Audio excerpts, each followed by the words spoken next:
You see, prior to Loki returning, Hara was in the throne room kicking ass. He was stamping on everybody. But as soon as Loki returned with his new powers, now all of a sudden he came back to his senses. As soon as Loki returned after eating the mythical fruit of Elbaf, all of a sudden, Harald had lost all will to fight. If this isn't ducking smoke, tell me what ducking the smoke is. This dude was out here averaging 35 points a game, shooting from half court. And now that it's time for the playoffs and he's going up against actual competition, now all of a sudden he's back to his senses. Man, get the f out of here with this shit.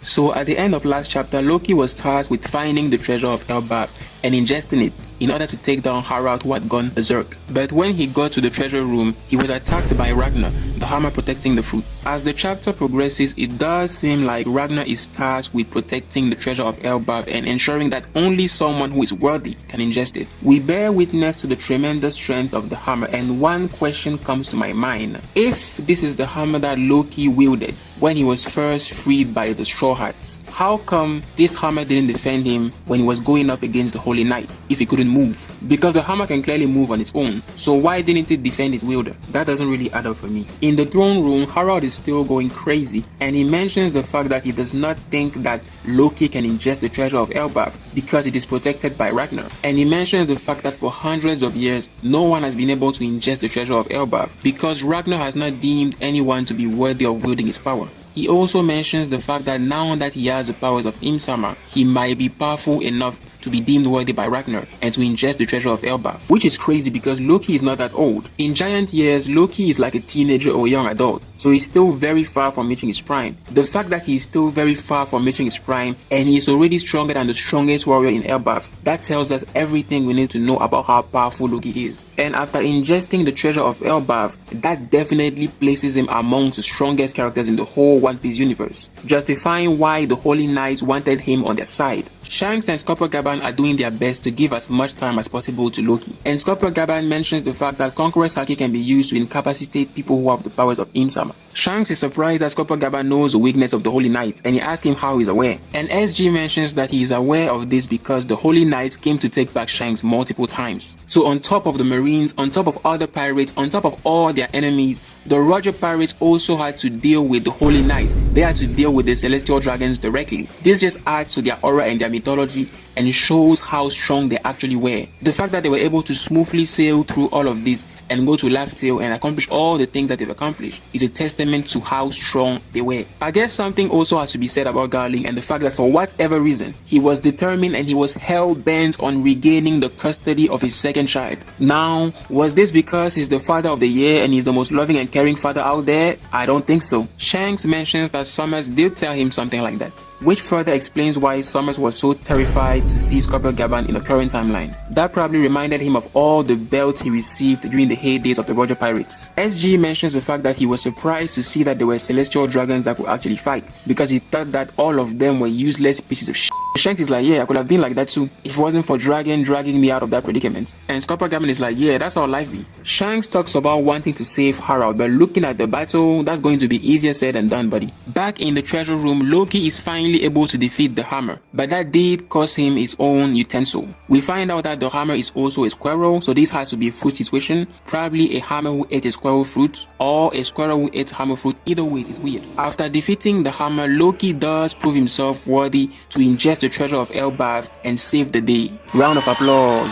Back in the throne room, Shanks, Gaban, the royal guard, etc. are trying their best to delay Harald, but the task just seems a little too great to tackle. Plus, Gaban also mentions the fact that Harald is also using Conqueror's Haki, so that makes using Conqueror's Haki to neutralize his powers even more difficult, just like when Roger and Gab were going up against Rocks. But when all hope is almost lost, Loki shows up to the battlefield with his brand new powers ready to kick some ass. Loki and Harald then go band for band, and of course, the son overpowers the father. Harald is able to come back to his senses for some time, and Loki is like, well, now that you're back to be yourself, I don't have to kill you, right? And Harald is like, hell nah, you need to finish me off right now before Imsama takes over again. You see, prior to Loki returning, Harald was in the throne room kicking ass. He was kicking everybody. He was kicking Shanks, he was kicking Gaban, he was kicking the royal guards. He was stamping on everybody. But as soon as Loki returned with his new powers, now all of a sudden he came back to his senses. As soon as Loki returned after eating the mythical fruit of Elbaf, all of a sudden, Harold had lost all will to fight. If this isn't ducking smoke, tell me what ducking the smoke is. This dude was out here averaging 35 points a game, shooting from half court. And now that it's time for the playoffs and he's going up against actual competition, now all of a sudden he's back to his senses. Man, get the f out of here with this shit. This guy is a coward. Let's call a spade a spade. I am not surprised at all that as soon as Loki showed up with his new powers, all of a sudden he was back to his senses. Is that a coincidence? No.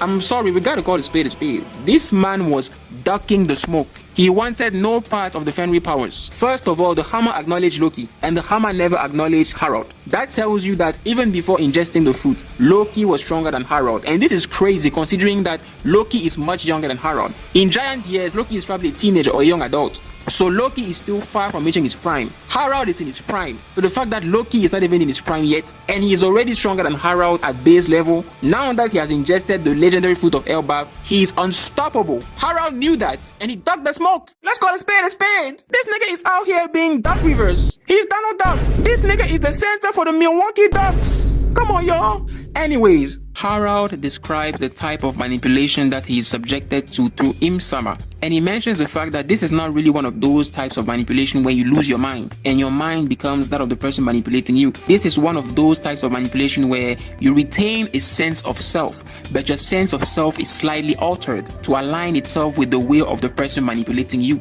So it's way more insidious, because in a way, for you and for the people around you, you are still you. They don't feel like you are being manipulated. You don't feel like you are being manipulated in a way, but you are definitely carrying out the will of Im-sama. Can you imagine if he's able to manipulate some world nobles or some key figures in the world with this technique? That would be crazy. Loki ends up having to resort to taking down his own father, and of course, he's very conflicted and he's totally devastated, and it's understandable. When you know the history of Loki, he's not someone that received a lot of love. From his very first moments in the world, he was dismissed by his own mother. And the list of people who genuinely love him is a very short list. And when you think about it, most of them, if not all of them, have now passed away. When you think of Rox, when you think of Ida, and now Harold, these are the only people that seem to care about Loki even a little bit. And this makes it even more of a tragedy. The chapter ends with this beautiful panel of Loki swinging the mythical hammer on his father's paws and balling in tears. We didn't get to see Loki's power in detail, but when he ingested the fruit, his hand turned into claws. And even when he was fighting with Harold,